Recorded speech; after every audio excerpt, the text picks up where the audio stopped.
Hello everyone. I am Ólöf Guðný Geirsdóttir, a professor in nutrition at the University of Iceland.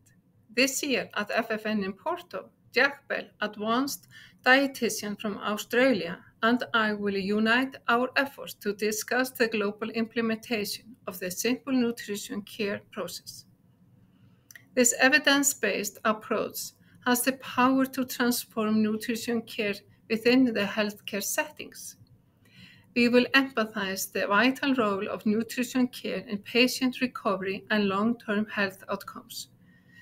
We are excited to present the Simple Pathway Toolkit, a robust resource designed to support different healthcare workers from all over the world in enhancing nutrition care for individuals with fragility fractures.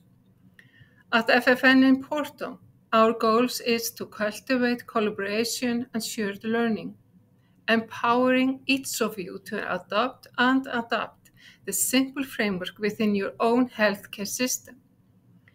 We look forward to connecting with all of you in Porto.